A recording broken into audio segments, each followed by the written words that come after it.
Syukur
umat Tuhan, mari kita rayakan kemenangan, kelahiran Tuhan atas hidup kita. Amin. Kita mau bersuka cita, memuji Tuhan. Kita mau bersorak dengan segenap hati kita. Sebab Tuhan baik dari dulu, sekarang, dan selama-lamanya. Mari bertepuk tangan bersama-sama dengan segenap hati. Katakan Tuhan baik. Tuhan baik dalam hidupku, selalu setia di sepanjang hidupku. Nyatalah perbuatanmu. Amin. Kaulah sukacitaku. Tuhan baik di dalam hidupku, selalu setia di sepanjang hidupku. Nyatalah perbuatanmu. Amin. Kaulah sukacitaku. Haleluya. Ku bersorak, Tuhanku luar biasa. Haleluya. Ku bersorak, Tuhanku dahsyat berkuasa. Tuhan bersorak, puji namamu, ku bernyanyi bagimu. Bernyanyi bagi Tuhan. Ku berdoa bagimu, Yesus yang di dalamku. Rayakan kasih-Mu. Lebih sungguh-sungguh lagi. Katakan Tuhan baik. Tuhan baik di dalam hidupku, selalu setia di sepanjang hidupku. Nyatalah perbuatanmu. Amin. Kaulah sukacita. Dengan sungguh-sungguh Tuhan baik. Tuhan baik di dalam hidupku, selalu setia di sepanjang hidupku. Nyatalah perbuatanmu. Amin.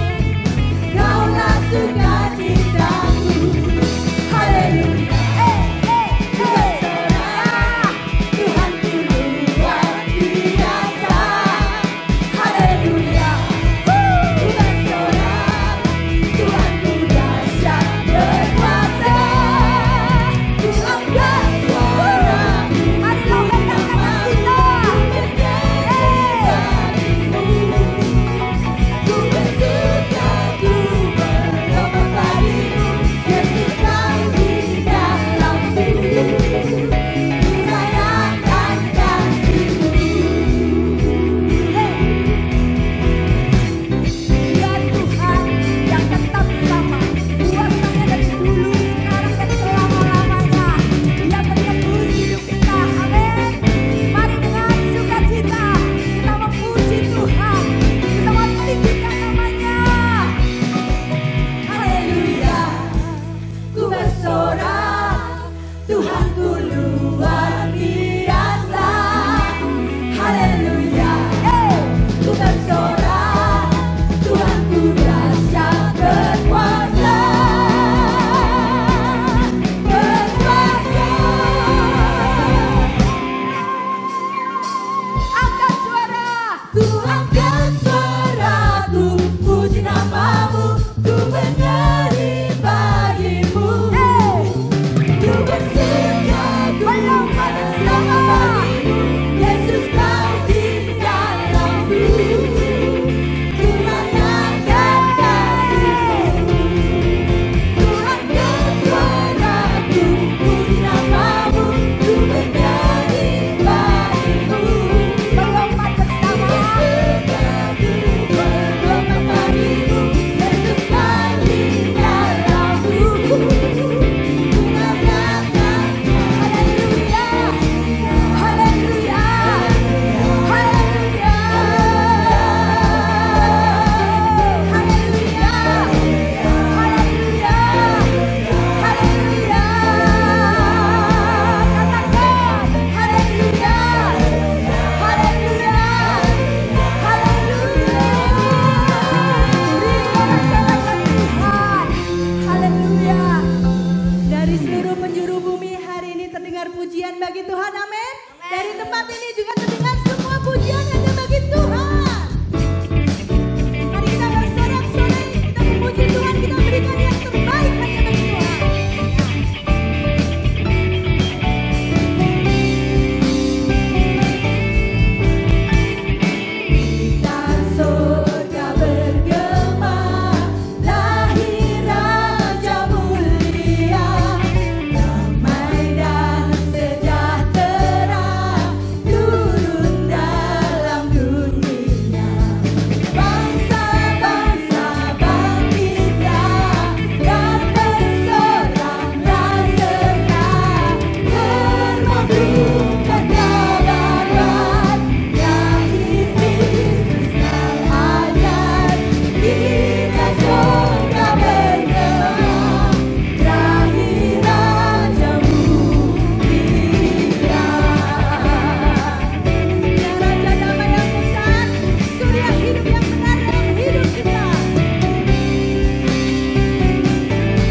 Shalom, selamat sore semuanya, Bapak Ibu. Kami senang Bapak Ibu, saudara dan saudari bisa hadir bersama-sama dengan kami merayakan perayaan Natal pada sore hari ini. Kami senang menyambut Bapak, Ibu, saudara dan saudari dalam kondisi yang sehat, yang segar gitu ya. Walaupun di tengah kondisi seperti sekarang ini, kami melihat kehadiran Bapak dan Ibu serta adik-adik sekalian semua di sini menjadi sebuah berkat buat kami semua. Kami berharap sebetulnya pertemuan kita pada sore hari ini bukan pertemuannya pertama dan terakhir. Kami berharap suatu saat nanti gitu ya, kita bisa bertemu kembali dengan Bapak, Ibu, dan adik-adik sekalian dalam ibadah kami, dalam kondisi yang sehat, yang segar juga. Nah, menyambut perayaan Natal pada sore hari ini, kita akan melanjutkan acara kita dengan memberikan persembahan. Mari kita siapkan hati kita untuk kita memberikan persembahan dari hati kita yang terbaik, menjadi sebuah persembahan yang baik dan kudus buat Tuhan, melalui persembahan yang amplop-amplop yang sudah kami berikan di depan tadi. Mari kita siapkan hati kita tundukkan kepala kita akan memberikan persembahan kita pada sore hari ini. Bapa yang baik, Allah yang kami kenal di dalam Yesus Kristus, Tuhan yang telah menjadi manusia buat setiap kami, yang memberikan dirinya untuk setiap kami pada saat kami belum dalam kondisi kami yang belum mengenal Engkau Tuhan. Bapa, pada sore hari ini kami masuk dalam hadirat-Mu Tuhan untuk memberikan persembahan yang terbaik Tuhan dari setiap kami Tuhan. Karena kami melihat Tuhan apa yang Kau lakukan buat setiap kami, pengorbanan-Mu Tuhan, kedatangan-Mu di tengah-tengah setiap kami menjadi sebuah contoh buat kami Tuhan, di mana kami juga melakukan hal yang sama Tuhan buat Engkau Tuhan.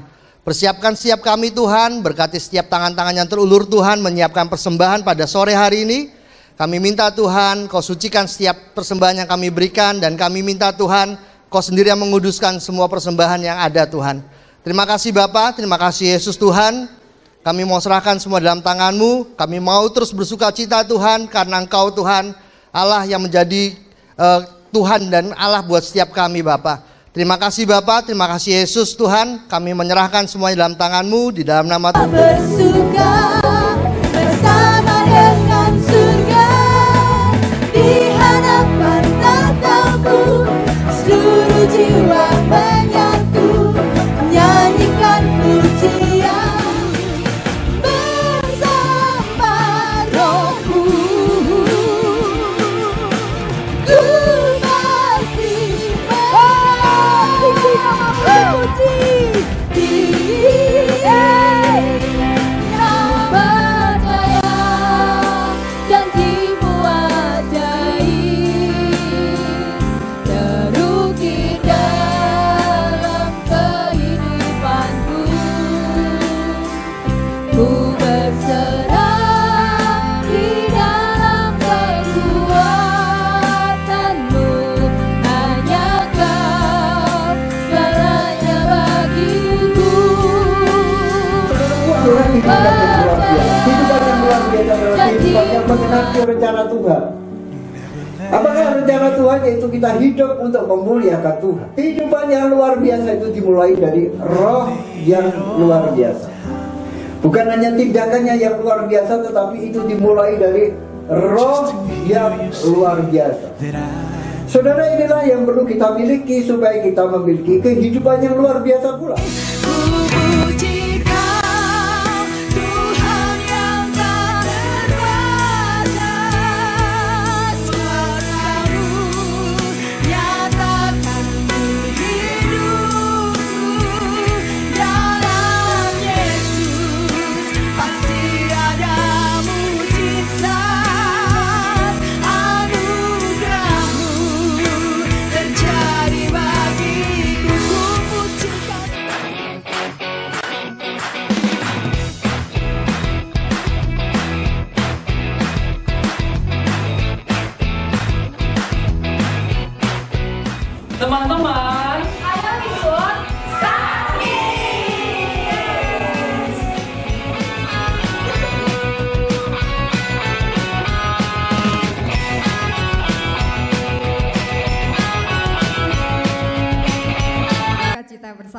bersama menikmati hadirat Tuhan, kasih Tuhan, di mana sudah memberikan hidupnya buat kita. Tuhan dari tengah-tengah kita saat ini, mari dengan segenap hati kita mau sembah Tuhan. Kita mau pujikan bahwa Yesuslah satu-satunya Tuhan atas hidup kita. Amin. Saya jemput kita bangkit berdiri bersama. Kasih Tuhan tidak terbatas oleh apapun juga. Dia tetap sama dari dulu, sekarang, dan selama-lamanya. Dia berkuasa. Dia sanggup mengubahkan hidup kita.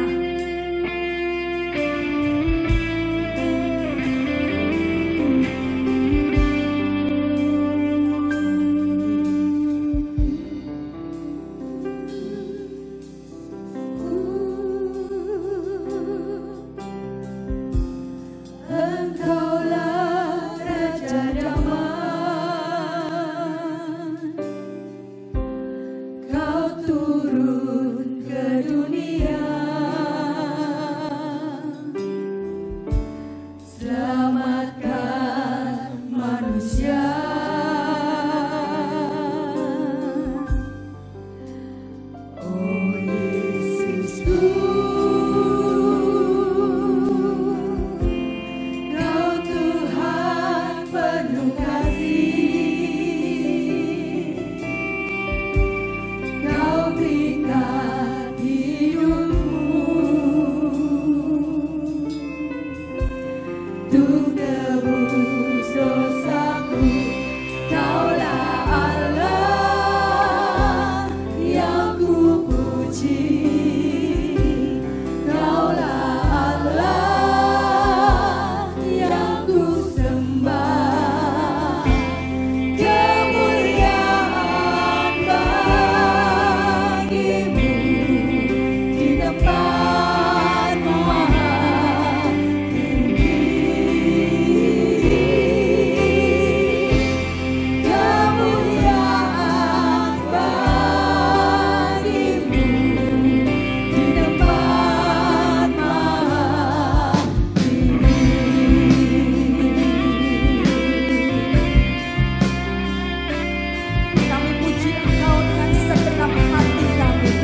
Tuhan untuk kehadiran-Mu di tengah-tengah kami. Kami bersyukur untuk kesempatan di mana kami boleh memuji menyembah Engkau pada malam hari ini. Kami rindukan supaya Roh-Mu bekerja dalam hati kami melalui perenungan kami terhadap firman-Mu. Jumpailah kami Tuhan.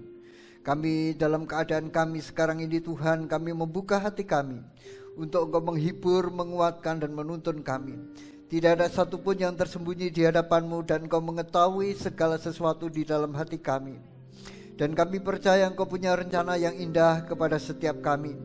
Sebab itu berbicaralah kepada kami dan tuntunlah kami. Bawalah kami ya Tuhan agar hari-hari kami ke depan adalah hari-hari yang semakin indah, semakin diberkati Tuhan, semakin hidup kami memuliakan nama-Mu. Roh Kudus biar Engkau berbicara dan mengurapi kami semuanya. Di dalam nama Yesus kami berdoa. Amin. Silakan duduk Bapak Ibu, saudara sekalian. Selamat malam saudara sekalian. Senang sekali malam hari ini saudara kita boleh bersama-sama menyembah Tuhan, memuji Tuhan, dan kita akan merenungkan firman Tuhan sebelum nanti kita boleh bersekutu bersama-sama satu dengan yang lain. Bapak Ibu saudara sekalian, mungkin di antara saudara ada yang baru pertama kali hadir atau mengikuti ibadah kami, dan oleh sebab itu saya sedikit ingin menjelaskan bahwa ibadah yang kami lakukan biasanya dilakukan di Ruko Pemuda, yaitu di seberang hotel tempat di mana kita beribadah sekarang ini. Yaitu tepatnya di Ruko sebelah seberang hotel ini. Kita beribadah jam 9 pagi dan jam 11 pagi. Sebab itu saya mengundang saudara untuk meluangkan waktu untuk kita bersama-sama menyembah Tuhan, memuji Tuhan, dan bertumbuh bersama-sama dalam ibadah setiap minggu. Saudara sekalian, sangat senang apabila kita bisa menjalin kasih persaudaraan, kemudian kita boleh bersama-sama bertumbuh, mengenal dan mengasihi Tuhan, karena untuk itulah kita diciptakan, yaitu untuk hidup memuliakan Tuhan. Kita tidak bisa memuliakan Tuhan dengan sendirian, tetapi kita dibentuk, dijadikan, disempurnakan dan didewasakan ketika kita bersama-sama hidup dalam komunitas orang-orang percaya. Saudara sekalian, hari ini tema Natal kita adalah Get Closer, yaitu semakin dekat. Saudara, kita akan membaca terlebih dahulu firman Allah pada hari ini di dalam Matius pasal yang pertama, ayat 18 sampai dengan ayat yang ke-25. Saya akan coba bacakan untuk saudara sekalian Kitab Injil Matius pasal pertama ayat 18 sampai 25. Kelahiran Yesus Kristus adalah seperti berikut. Pada waktu Maria ibunya bertunangan dengan Yusuf, ternyata ia mengandung dari Roh Kudus sebelum mereka hidup sebagai suami istri. Karena Yusuf suaminya seorang yang tulus hati dan tidak mau mencemarkan nama istrinya di muka umum, ia bermaksud untuk menyeraikannya dengan diam-diam. Tetapi ketika ia mempertimbangkan maksud itu, malaikat Tuhan nampak kepadanya dalam mimpi dan berkata, Yusuf anak Daud, janganlah engkau takut mengambil Maria sebagai istrimu, sebab anak yang di dalam kandungannya adalah dari Roh Kudus. Ia akan melahirkan anak laki-laki dan engkau akan menamakan dia Yesus, karena dialah yang menyelamatkan umatnya dari dosa mereka. Hal itu terjadi supaya genaplah yang difirmankan Tuhan oleh Nabi. Sesungguhnya anak darah itu akan mengandung dan melahirkan seorang anak laki-laki, dan mereka akan menamakan dia Immanuel, yang berarti Allah menyertai kita. Sesudah bangun dari tidurnya, Yusuf berbuat seperti yang diperintahkan malaikat Tuhan itu kepadanya. Ia mengambil Maria sebagai istrinya, tetapi tidak bersetubuh dengan dia sampai ia melahirkan anaknya laki-laki, dan Yusuf menamakan dia Yesus. Saya akan mengulang pada ayat yang ke-21. Ia akan melahirkan anak laki-laki dan engkau akan menamakan dia Yesus, karena dialah yang akan menyelamatkan umatnya dari dosa mereka. Saudara-saudara, bagian yang tadi saya bacakan untuk saudara adalah bagian di mana ketika Yusuf dalam kebimbangan untuk mengambil keputusan apakah dia menceraikan Maria atau tidak. Karena dia mendapatkan tunangannya Maria itu mengandung. Dan oleh karena itulah malaikat Tuhan itu yang pernah datang mengunjungi Maria, sekarang datang kepada Yusuf dan memberikan suatu penjelasan kepada Yusuf. Dan dalam penjelasan yang diberikan oleh malaikat itu, di situ malaikat itu menyebutkan siapa bayi yang dikandung oleh Maria tersebut. Bayi yang dikandung itu bukan karena perselingkuhan, bukan karena hubungan seorang laki-laki dan perempuan, tetapi itu adalah karya Roh Kudus yang hadir di dalam kandungan Maria untuk lahir menjadi seorang manusia yang akan dinamakan Yesus. Dan di situ disebutkan tujuan apa yang akan dilakukan. Ia akan melahirkan anak laki-laki dan kau akan menamakan dia Yesus. Kenapa Yesus? Karena dialah yang menyelamatkan umatnya dari dosa mereka. Ini adalah poinnya. Yesus hadir untuk menyelamatkan umatnya dari dosa kita. Saudara-saudara yang saya kasih, mengapa kita harus diselamatkan dari dosa-dosa kita? Saudaraku, dosa adalah segala sesuatu yang memisahkan kita. Ketika manusia pertama hidup, diciptakan di Taman Eden, manusia hidup dalam keharmonisan yang sangat sempurna antara manusia dengan Allah dan antara Adam dan Hawa. Mereka hidup dengan sangat-sangat harmonis. Mereka bisa berjalan di taman yang sangat indah dan mereka bisa berkomunikasi dengan Allah dengan begitu jelas, begitu akrab tanpa ada satu rintangan. Sampai akhirnya mereka mengambil pilihan menuruti apa yang disodorkan oleh iblis. Dan kemudian mereka jatuhlah dalam dosa. Akibat pertama dari keberdosaan manusia adalah rusaknya relasi. Rusaknya relasi antara manusia dengan Allah. Sejak itulah manusia kemudian bersembunyi dari hadapan Tuhan. Ketika Tuhan hadir di Taman Eden, Adam dan Hawa yang sudah jatuh dalam dosa itu kemudian bersembunyi. Mendengar derap langkah Tuhan yang sedang berjalan di taman itu, mereka sembunyi. Mereka ketakutan terhadap Tuhan. Dan kalau saudara lanjutkan kisah itu, maka dosa berikutnya yang terjadi adalah pembunuhan. Pembunuhan antara kakak dan adik. Kain membunuh Habil. Rusaknya relasi antara manusia dengan Allah. Kemudian juga merusak relasi antara Adam dan Hawa, mereka saling menyalahkan. Dan kemudian dosa itu terus berkembang dan akhirnya terjadi pembunuhan yang pertama. Pembunuhan yang pertama adalah dilakukan oleh kakaknya Kain terhadap adiknya Habil. Karena apa? Karena iri hati. Iri hatilah yang menyebabkan si Kain, sang kakak itu rela membunuh adiknya. Saudara-saudara, saudara bisa melihat di sini adalah dosa itu memisahkan kita dengan Tuhan. Dosa itu juga merusak relasi kita antar manusia. Kebencian, iri hati, cemburu, dendam, kepahitan, dan berbagai macam hal terjadi. Saudara-saudara, oleh sebab itu Yesus hadir di dalam teks bacaan tadi untuk menyelamatkan manusia, umatnya dari dosa. Dosa yang sudah merusak relasi itulah yang akan Tuhan pulihkan. Yesus hadir untuk menyelamatkan manusia dari hukuman dosa. Karena pada akhirnya dosa itu harus dipertanggungjawabkan dan harus dihukum.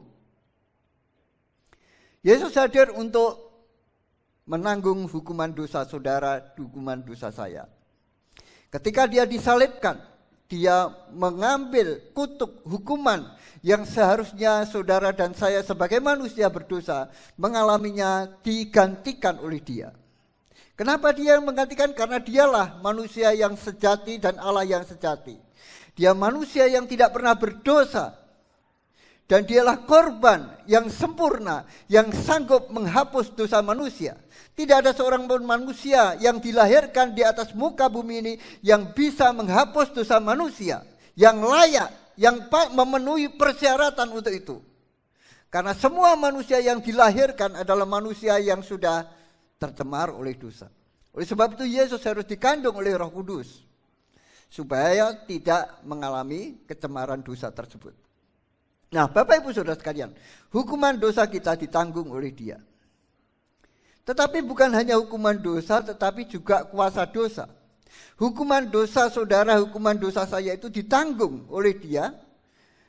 Tetapi bukan hanya hukuman dosa, tetapi kuasa dosa. Kalau begitu apa bedanya? Hukuman dosa itu adalah akibat dosa yang kita lakukan, yang seringkali disebut kalau kita mati nanti kita akan masuk neraka karena kita berdosa. Dan itu sudah diambil, sudah digantikan oleh Yesus bagi kita yang percaya. Tetapi bukan hanya kelak nanti ketika kita mati, hukuman dosa itu sudah ditanggung oleh Dia, tetapi sementara kita hidup ini, saudaraku, kuasa dosa itu juga sudah dikalahkan kalau Yesus itu hadir dalam hidup kita.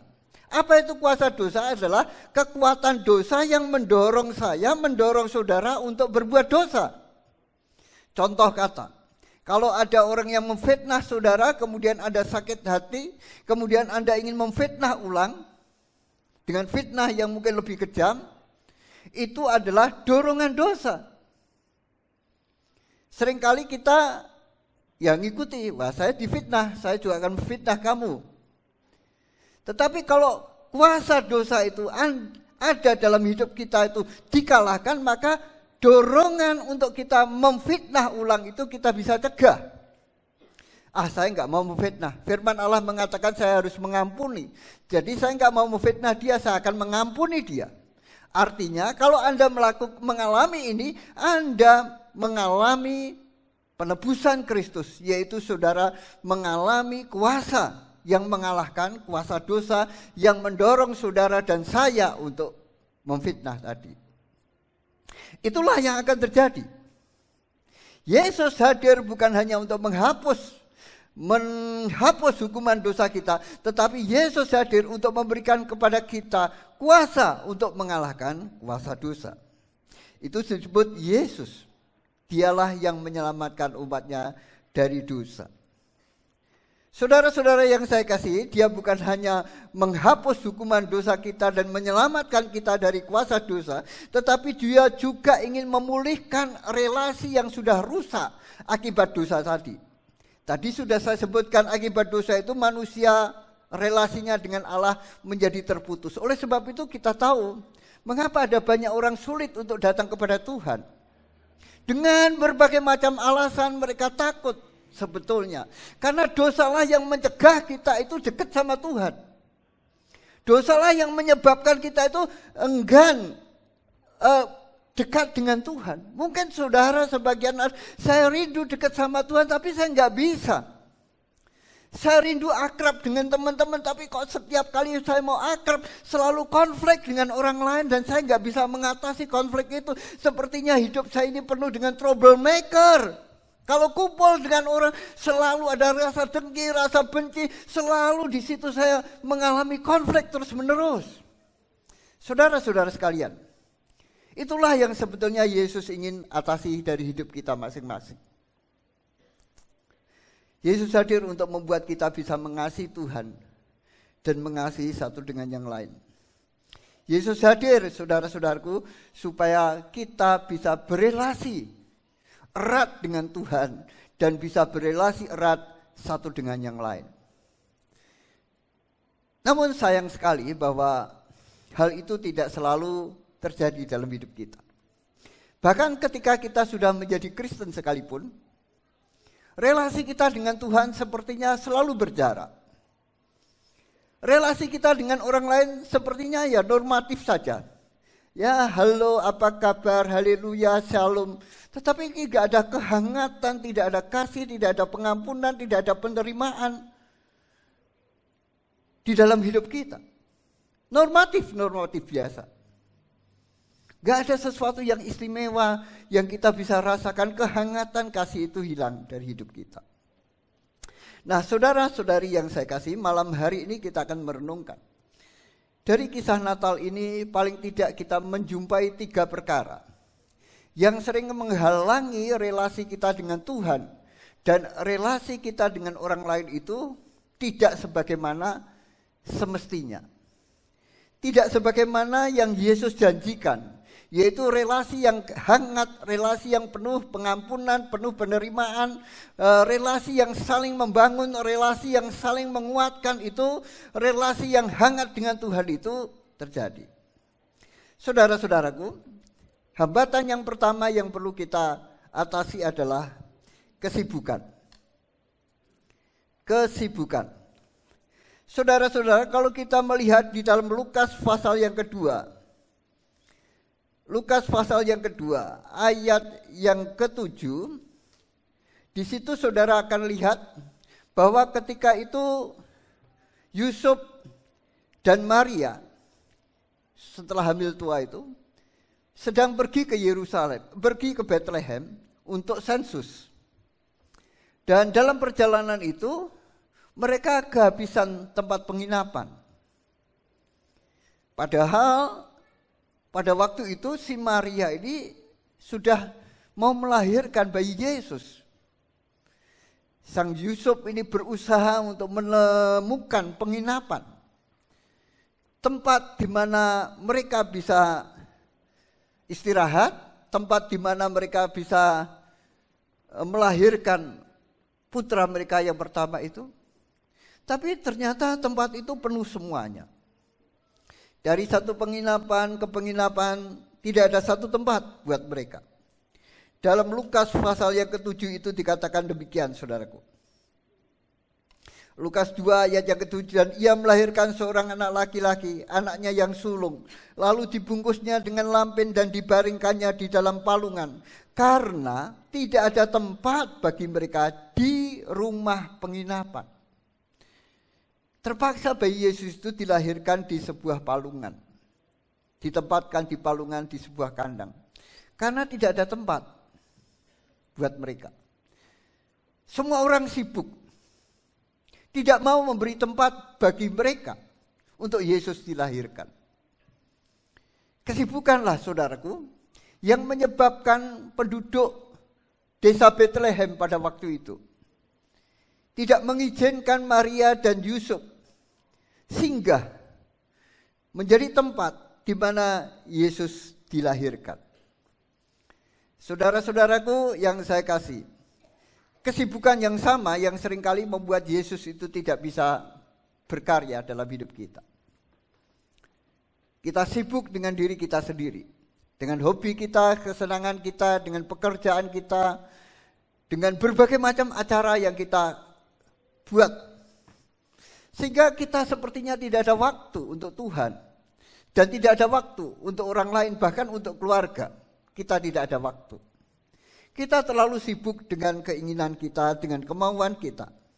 Kita terlalu sibuk dengan segala sesuatu. Sehingga itu menyebabkan kita, relasi itu tidak bisa terbangun. Relasi dengan Tuhan, relasi dengan orang lain, hanya bisa terjadi dan terbangun kalau kita menyediakan waktu. Saudara, di dalam keluarga saudara saja, kalau Anda tidak memberikan waktu kepada istri, kepada anak, kepada suami, ya relasi Anda akan menjadi dingin-dingin saja, normatif saja. Mungkin saudara pernah dengar di mana ada bayi yang tidak kenal bapaknya. Karena bapaknya pergi pagi, pulang malam, pergi pagi, pulang malam. Sehingga sepertinya bayi tersebut itu tumbuh tanpa kenal siapa si ayah. Karena si ayah tidak pernah memberi waktu untuk menimang, untuk bercengkerama, untuk melakukan sesuatu dengan bayi tersebut, dengan anaknya tersebut. Sehingga meskipun mereka menjadi satu keluarga, tetapi tidak ada relasi yang dekat. Dengan Tuhan pun demikian. Kalau kita nggak punya memberikan waktu untuk beribadah, memberikan waktu untuk berdoa, memberikan waktu untuk membaca firman Tuhan, ya kita nggak akan punya relasi yang erat dengan Tuhan. Padahal Yesus sudah mati menebus dosa kita. Yesus sudah menghancurkan kubu-kubu dosa. Yesus sudah menghancurkan pemisah-pemisah itu ketika dia lahir dan kemudian mati di atas kayu salib. Yesus sudah memberikan berkat yang istimewa kepada kita untuk kita dipulihkan relasi kita dengan Allah dan relasi kita dengan satu dengan yang lain. Tapi karena kesibukan kita enggan memberikan waktu untuk Yesus. Di mana Yesus bisa mengimpartasikan, mencurahkan kasih-Nya dalam hati kita sehingga kita dimampukan untuk mengasihi Dia dan mengasihi orang sekitar kita. Saudara-saudari yang saya kasih, kalau Anda punya relasi yang erat dengan Tuhan, Anda dengan sendirinya akan berrelasi erat dengan orang lain. Itu sudah pasti. Kenapa ya saya kalau ketemu orang itu selalu nggak cocok dan selalu hati saya sakit dan saya nggak bisa mengampuni? Karena Anda miskin dengan kasih Allah. Tapi begitu Anda penuh dengan kasih Allah, Anda tersakiti tetapi Anda mampu untuk mengampuni. Anda mampu untuk menerima kelemahan orang lain. Karena orang di sekitar kita pun tidaklah orang yang sempurna. Selalu ada cacat yang bisa membuat kita itu tidak cocok. Tetapi kasih yang kita terima dari Kristuslah yang menyebabkan sekalipun kita tidak cocok, kita masih bisa mengampuni, kita masih bisa bersama-sama, kita masih bisa mengasihi, kita justru kekurangan orang lain itu menolong diri kita untuk membangun kelebihan di dalam hidup kita masing-masing. Kesibukan. Saudara, kita harus sadar bahwa aktivitas itu tidak sama dengan produktivitas. Ada banyak orang yang aktif tetapi tidak produktif. Tidak ada hasilnya. Banyak orang yang sibuk, tapi nggak ada hasilnya. Aktivitas tidak selalu sama dengan produktivitas. Jadi lakukanlah hal-hal yang produktif dalam hidup kita. Jangan hanya sibuk tetapi tidak menghasilkan sesuatu. Kalau kita sibuk pelayanan dan tidak ada buah dari pelayanan, yaitu aktivitas, no produktivitas. Kalau kita kerja dan sibuk tetapi gak ada hasilnya kan percuma, saudaraku, capek. Gak ada hasilnya. Kita harus memilih aktivitas yang memang produktif. Sehingga kita punya waktu untuk keluarga kita. Kita punya waktu untuk Tuhan, kita punya waktu untuk menjalin relasi dengan Tuhan dan menjalin relasi dengan orang lain. Jadi saya menganjurkan saudara-saudara sekalian untuk berhenti mengisi hidup kita dengan hal-hal yang tidak penting. Berhenti mengisi waktu kita dan hati kita dengan hal-hal yang tidak penting. Apa itu hal yang tidak penting?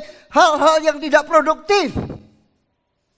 Yang tidak membuat hidup kita ini kaya dengan kasih, kaya dengan kebenaran, kaya dengan kebaikan, kaya dengan pengampunan. Yang tidak membuat hidup ini kaya dengan kemuliaan.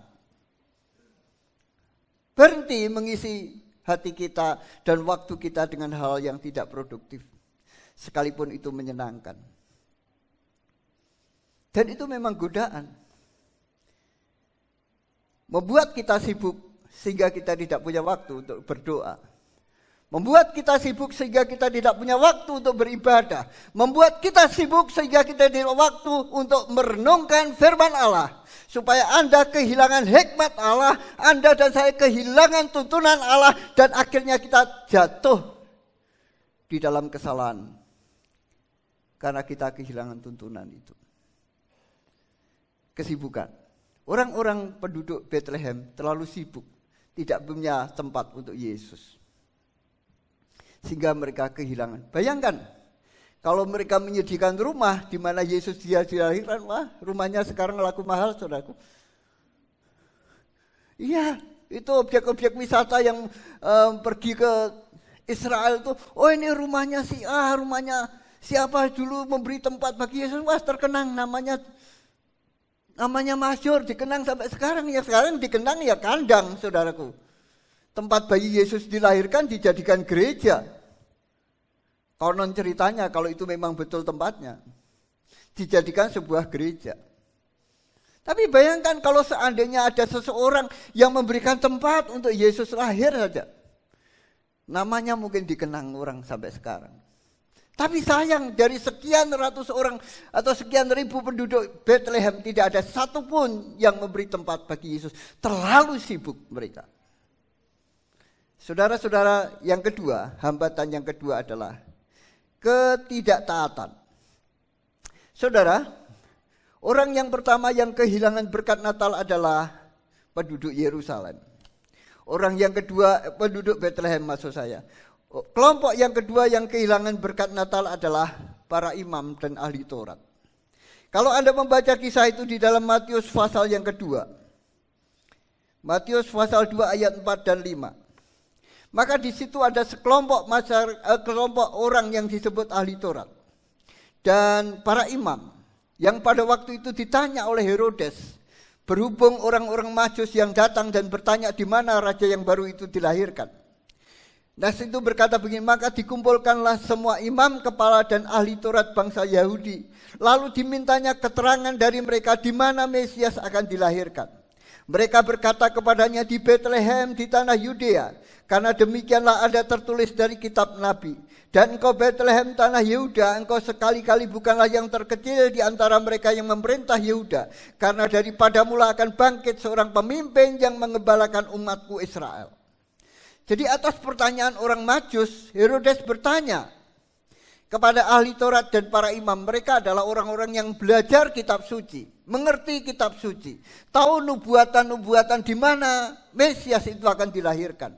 Dan mereka bisa menjawab, Mesias akan dilahirkan di Bethlehem, di tanah Yehuda.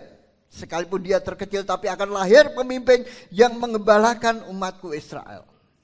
Namun sekalipun mereka tahu di mana Yesus dilahirkan, mereka tidak pernah datang ke tempat itu.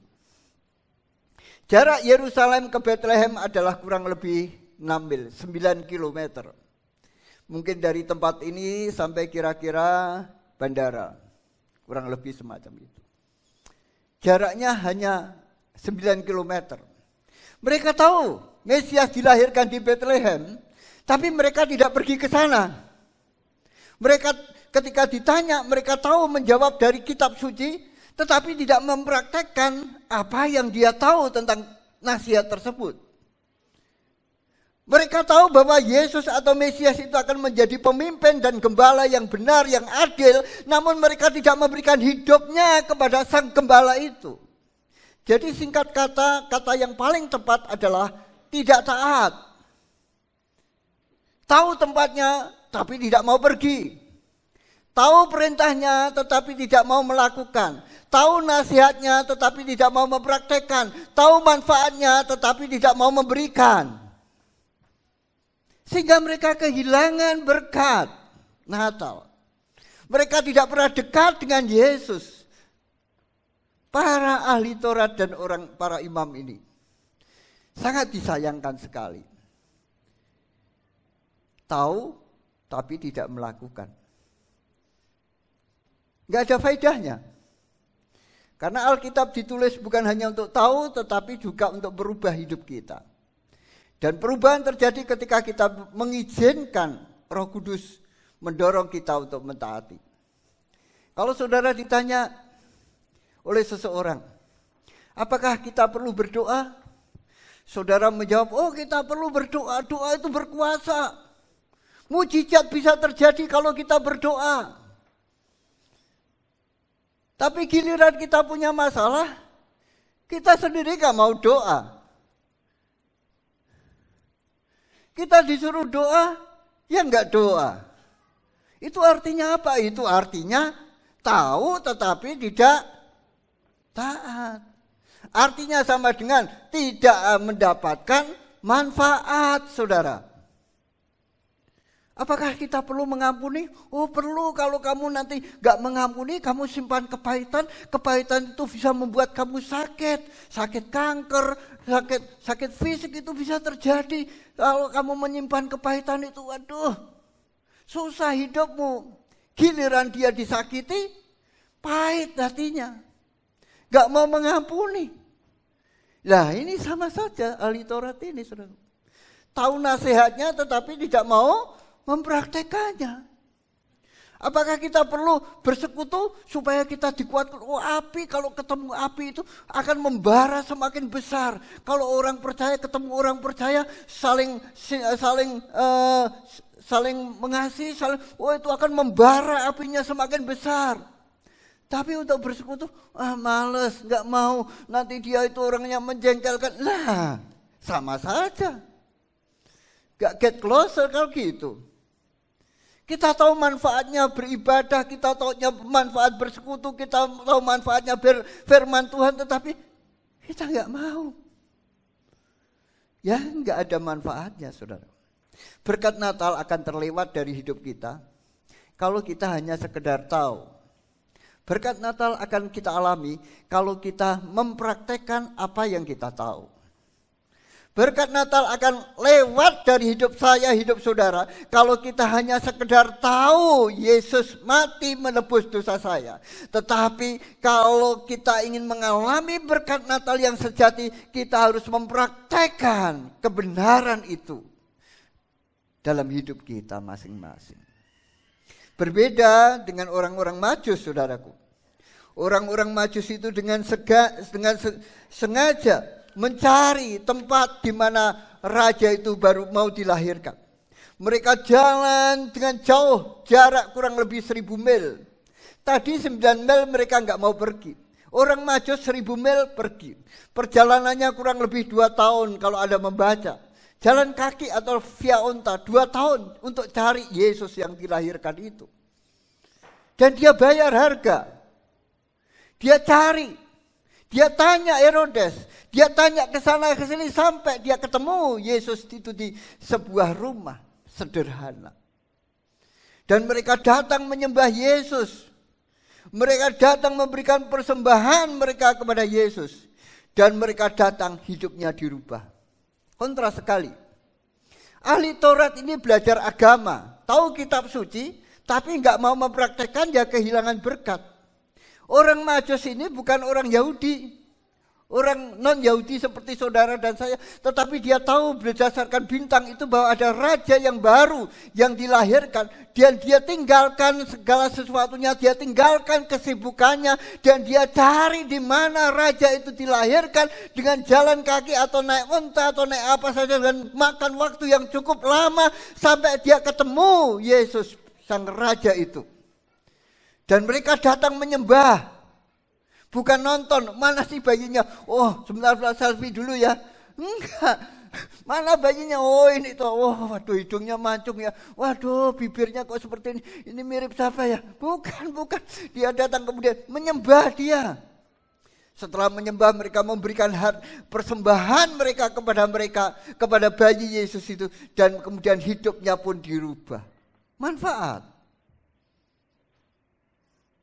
Tahu, tak melakukan, gak ada manfaat. Tahu, tidak melakukan, gak ada berkat. Tahu, melakukan, ada berkat. Yang ketiga, terakhir. Ketakutan. Apa yang menghalangi kita menerima berkat Natal? Yang pertama adalah kesibukan. Sibuk sehingga kita tidak punya tempat bagi Yesus. Kita sibuk ini, sibuk itu, sibuk A, sibuk B, tapi nggak ada tempat bagi Yesus. Bahkan kita melakukan sesuatu atas nama Yesus, tanpa Yesus, celaka. Kita melakukan sesuatu dengan nama Yesus, tanpa ada Yesus. Itu ironis. Kedua, ketidaktaatan. Ketiga, ketakutan. Siapakah yang ketakutan? Herodes. Kalau Anda membaca di dalam Matius pasal yang kedua tadi, ketika orang-orang Majus itu datang dan bertanya, ada raja yang baru yang dilahirkan, gempar. Herodes takut. Sangat ketakutan. Saudara-saudaraku, Herodes adalah pribadi yang sangat ketakutan kehilangan kekuasaan. Saudara tahu, dia rela membunuh 2 anaknya sendiri. Karena menurut dia anaknya ini mengancam kedudukannya sebagai raja. Dia bunuh. Dia bunuh ibu mertuanya. Dia bunuh ibunya sendiri.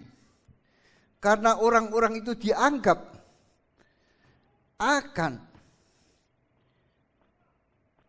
menggeser dia dari kekuasaannya. Sebelum dia mati, saudaraku, dia kumpulkan orang-orang dan dia pastikan bahwa tidak ada orang yang akan menggantikan dia. Dia bunuh semua orang yang berpotensi untuk membunuh dia, untuk mengambil kedudukannya. Itu Herodes. Ketakutan. Ketakutan kalau Yesus mengambil alih hidupnya. Ada banyak orang yang seperti ini sebetulnya. Dia takut kehilangan kontrol, kekuasaan atas dirinya sendiri. Kalau nanti Yesus yang berkuasa dalam hidup saya kehilangan kesenangan saya kehilangan kenikmatan saya kehilangan segala sesuatu yang menyenangkan saya. Hidup saya jadi lebih repot. Hidup saya akan lebih banyak diganggu oleh teman-teman saya. Ketakutan. Saudara-saudari yang saya kasih. Ketakutanlah yang membuat Herodes pura-pura menyembah Yesus.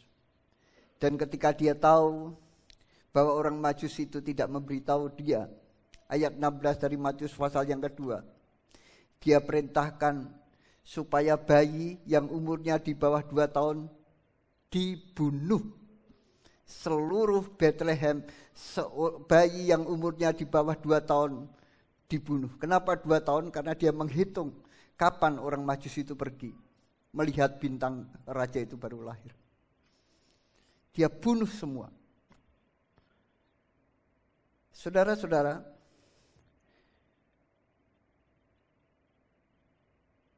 seringkali kita membunuh kehidupan Yesus dalam hati kita.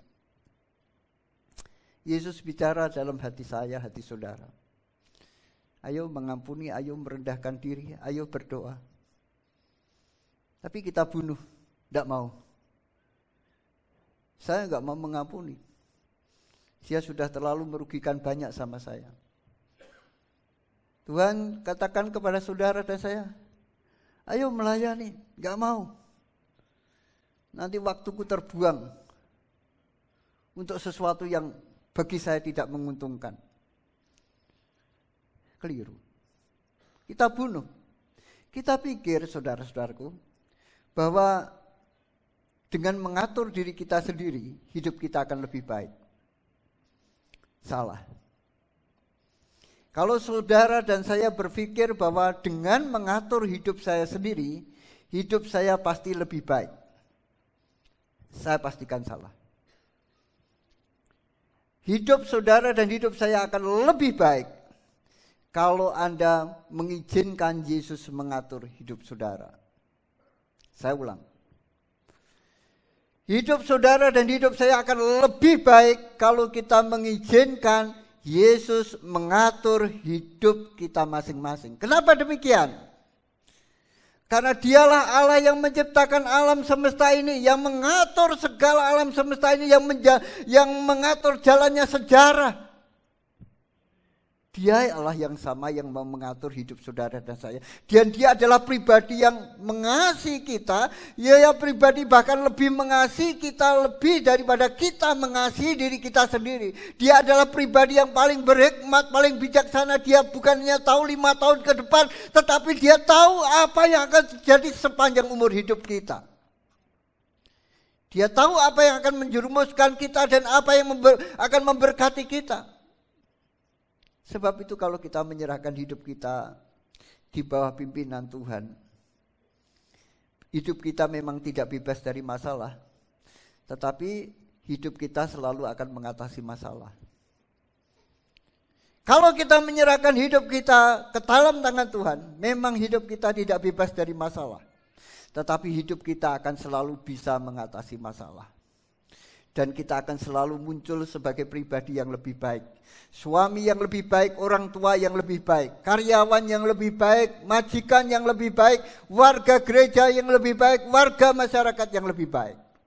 Karena dia mengatur kehidupan manusia ini sesungguhnya untuk menjadi lebih baik. Tapi ketakutan. Wah, saya takut waktu saya nanti terbuang, kesenangan saya terganggu. Nanti saya disakiti oleh ICU, nanti orang itu begini, saya dibicarakan oleh orang, nanti saya dirasani orang. Ketakutan. Saudara-saudaraku, di dunia ini tidak ada yang bebas risiko, saudara. Semuanya ada risikonya.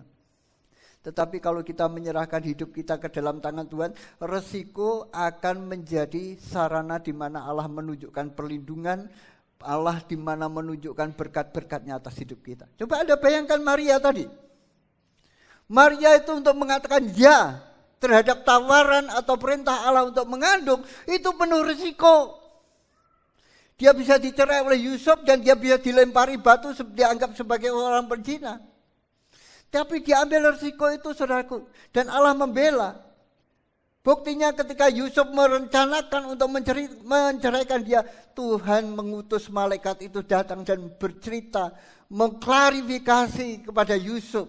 Oh, dia bukan wanita yang selingkuh, dia wanita yang setia. Jangan takut, ambil dia sebagai istrimu. Bayi yang dikandungnya itu adalah dari Roh Kudus, dan dia yang akan menyelamatkan umatnya dari dosa. Luar biasa bukan? Kalau kita taat sama Tuhan, ada risikonya, tentu ada.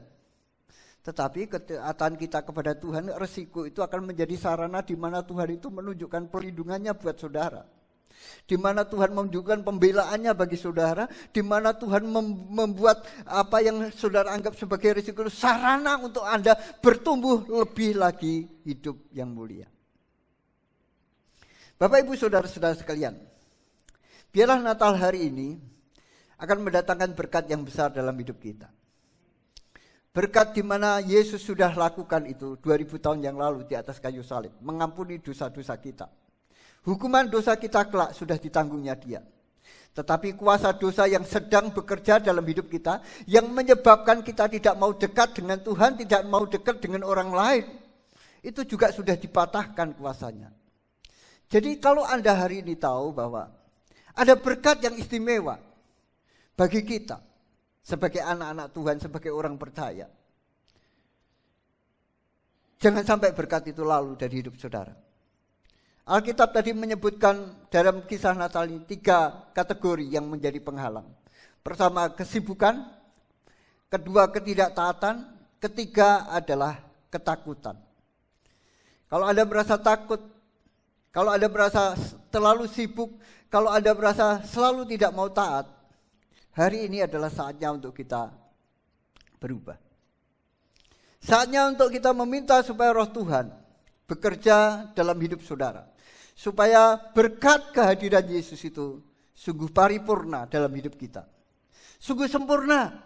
Pemulihan yang Yesus sudah kerjakan, itu sungguh-sungguh paripurna dalam hidup saudara dan hidup saya.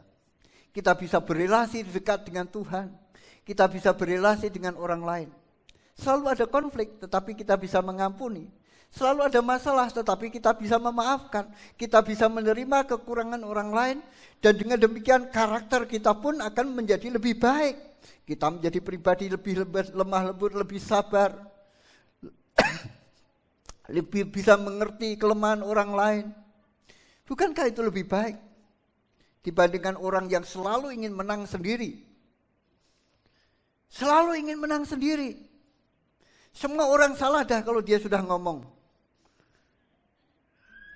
Saudara, hidup yang demikian adalah hidup yang penuh dengan ketakutan. Bukan itu yang Yesus inginkan. Yesus inginkan kita hidup penuh dengan kerendahan hati, kelemah lembutan. Bisa menjadi berkat buat orang-orang sekitar kita. Hari ini saudaraku, saya berdoa sungguh-sungguh supaya saudara dan saya diberkati Tuhan. Berkat yang hadir dari karya Yesus di atas kayu salib. Sebab itu kalau Anda merasa jauh dari Tuhan, inilah saatnya untuk kita meminta dan berkata, Tuhan, aku mau dekat dengan Engkau. Aku mau dekat dengan Engkau. Kalau selama ini kita terlalu sibuk, aku mau menyediakan waktu untuk Engkau. Kalau selama ini kita selalu tidak taat, mari kita belajar. Roh Kudus, berikan aku anugerah untuk mentaati kebenaran firman-Mu. Kalau selama ini kita mau taat tetapi selalu ketakutan, saatnya berkata, aku tidak mau takut. Kalau aku menyerahkan hidupku kepada Tuhan, aku tidak perlu takut. Tuhan akan membela, akan bekerja dan berperang ganti aku. Amin. Mari kita datang kepada Tuhan.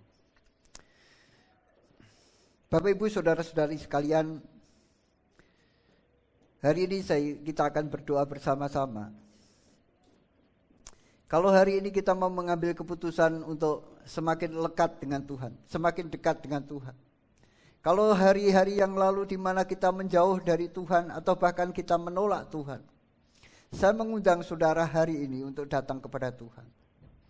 Mari kita tutup mata dan berdoa.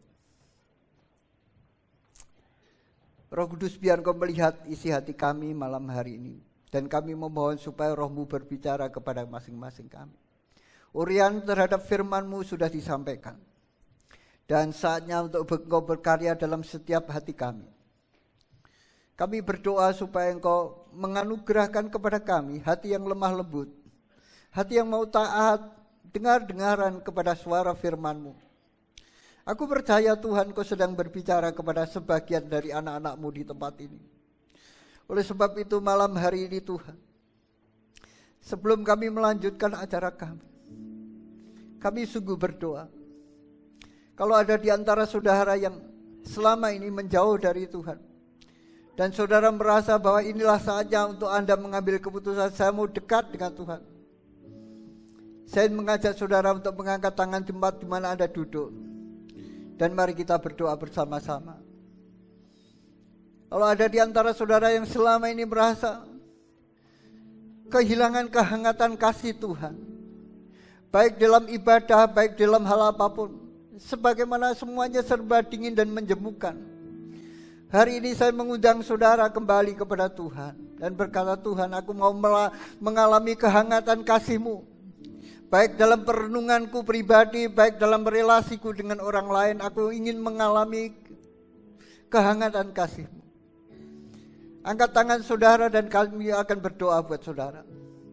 Tuhan Yesus, kami berdoa untuk setiap pribadi yang mengangkat tangannya. Kami memohon supaya Roh Tuhan bekerja, menjamah hati kami pada malam hari ini. Bahwa kami dekat dengan Engkau ya Tuhan, bahwa kami dekat dengan Engkau. Tuhan, tolonglah kami agar kami bisa mengalami kehangatan kasih Tuhan. Manakala kami berdoa, manakala kami beribadah, manakala kami membaca firman-Mu, kami sungguh bisa mendengar suara-Mu, nasihat-Mu, kehangatan kasih-Mu. Anugerah-Mu berlimpah-limpah turun atas kami. Tolonglah kami Tuhan, agar kami mampu dekat dengan orang lain. Bisa memaafkan, bisa mengampuni, bisa menerima kekurangan orang-orang di sekitar kami ya Tuhan.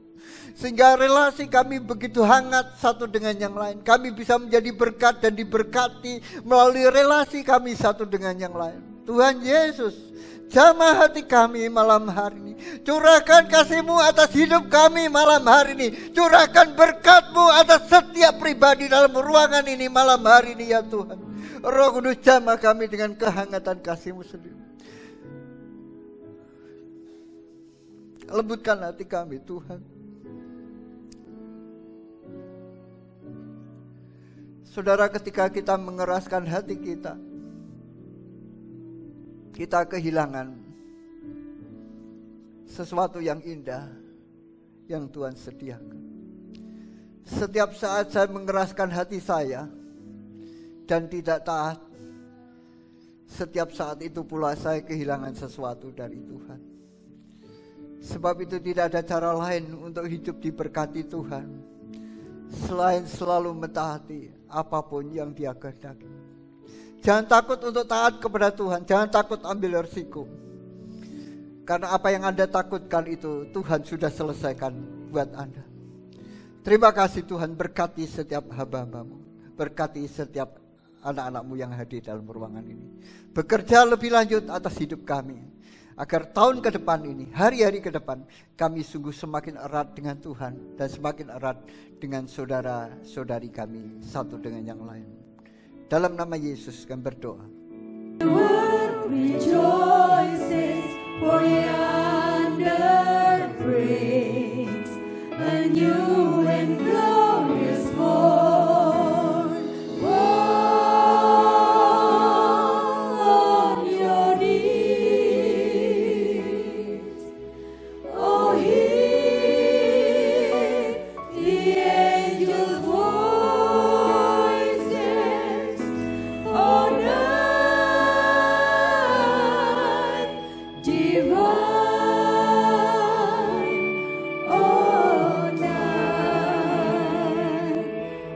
Christ was born. All night, divine, all night divine, all night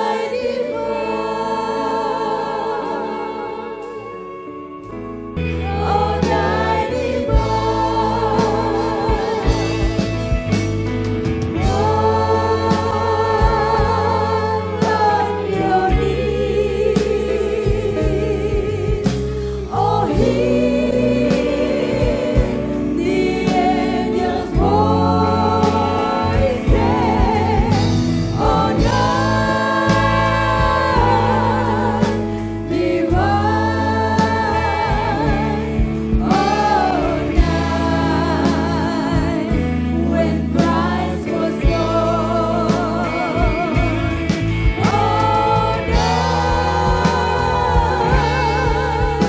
divine,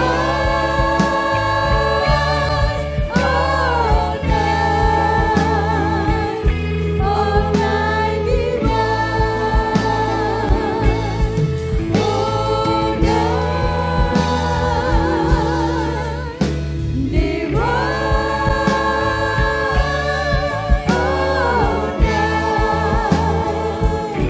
all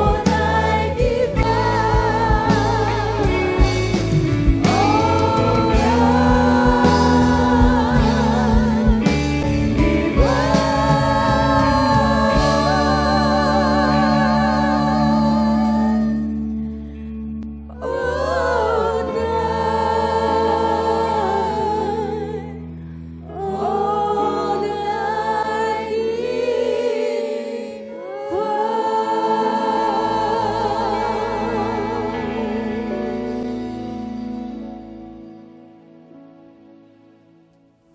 Bapak Ibu, mari kita bangkit berdiri bersama-sama. Mari kita datang kepada Tuhan. Biar api kasih Tuhan yang sudah dinyalakan di dalam hidup kita ini terus memancar. Semakin hari bukan semakin redup, tetapi semakin terang. Api yang Yesus sudah kerjakan, terang yang Yesus sudah berikan kepada kita. Bukan biarlah terang itu terus menyala kepada dunia sekitar kita masing-masing. Kita tidak boleh terang itu menjadi redup oleh karena kita tidak taat. Kita tidak boleh terang itu menjadi redup karena kita sibuk dengan diri kita sendiri dan tidak peduli sama Tuhan. Kita tidak boleh terang itu menjadi redup karena kita takut untuk memancarkannya. Hari ini adalah hari perubahan buat kita. Terang yang Yesus sudah nyalakan dalam hati kita hari ini akan terus memancar, bukan semakin redup, tetapi akan semakin terang, semakin menyala, dan kemuliaan dan kuasa Tuhan akan terus bekerja di tengah-tengah kehidupan kita semuanya.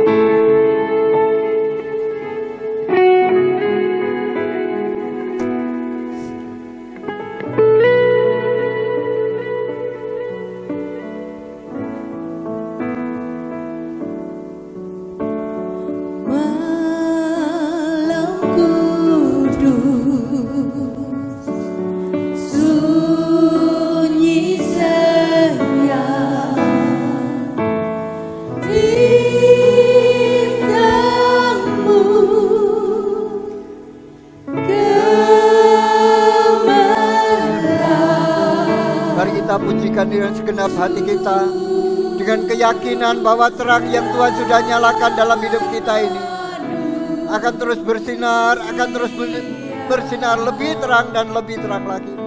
Biar kehidupan terang Kristus ini sungguh menyala dalam hidup kita. Dari surga Kristus Anak Daud,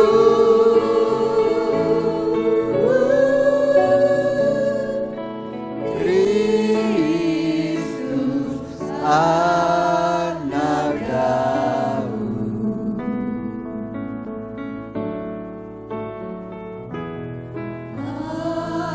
anak kecil, anak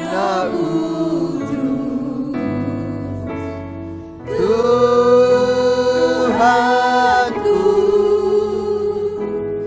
penebus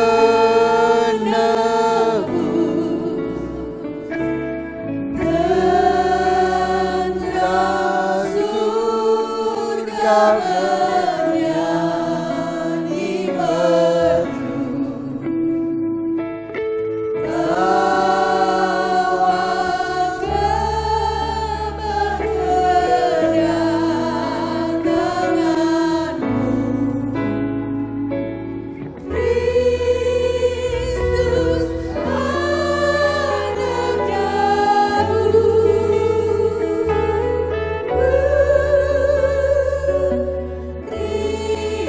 Kristus anak Daud.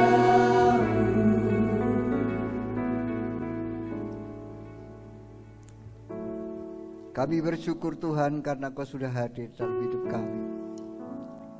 Kami bersyukur karena Engkau bukan hanya hadir, tapi Engkau melimpahkan anugerah kasih karunia.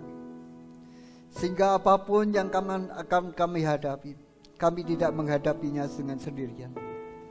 Kami menghadapi bersama dengan Tuhan yang mengasihi kami. Tuhan yang sudah membuktikan kasih-Nya dengan mati di atas kayu salib. Dan Tuhan yang sudah membuktikan kuasa-Nya dengan bangkit dari antara orang mati. Tuhan yang sama yang akan menuntun kita masing-masing saudara, untuk tetap memancarkan terang Tuhan, kasih Tuhan, sejahtera Tuhan, dan berkat-berkat Tuhan mengalir atas hidup kita semuanya. Hari ini saudara-saudari sekalian, mari kita membawa terang Allah itu. Kita pelihara, kita bangun hidup relasi kita dengan Tuhan. Kita sediakan waktu, kita sediakan hati kita. Kita dengarkan nasihat-Nya dan praktekkan itu. Jangan takut, hari lepas hari saudara akan melihat bagaimana kuasa Tuhan membentuk dan menjadikan kita menjadi lebih indah, menjadikan pekerjaan kita lebih produktif, menjadikan rumah tangga kita lebih bahagia, menjadikan anak-anak kita akan tumbuh semakin baik, menjadikan kita orang-orang yang diberkati oleh Tuhan. Saudara-saudari yang dikasihi Tuhan, mari berkat Natal itu kita pancarkan dalam hidup kita. Kita pelihara, kita bangun terus relasi kita dengan Tuhan. Kita bangun terus relasi kita satu dengan yang lain. Biar kasih Tuhan mewarnai setiap tutur kata, tindakan, keputusan-keputusan kita semuanya. Terima kasih Tuhan Yesus, terima kasih. Engkau memberkati umat-Mu. Berkat dari Allah Bapa, kasih karunia dari Tuhan Yesus Kristus, dan persekutuan dan kekuatan oleh Roh Kudus menyertai kita semuanya. Amin. Wish you Merry Christmas. I wanna wish you Merry Christmas. I wanna wish you Merry Christmas from the bottom of my heart. I wanna wish you Merry Christmas. I wanna wish you Merry Christmas. I wanna wish you Merry Christmas from the bottom of my heart. From the bottom of my heart. From the bottom of my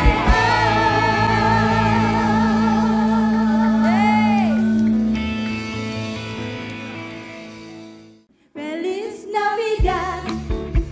Bapak Ibu dan jemaat yang dikasihi Tuhan, mari kita ucapkan selamat hari Natal. Mari kita bersalam-salaman, sampaikan ucapan selamat hari Natal. Tuhan Yesus memberkati kita semua.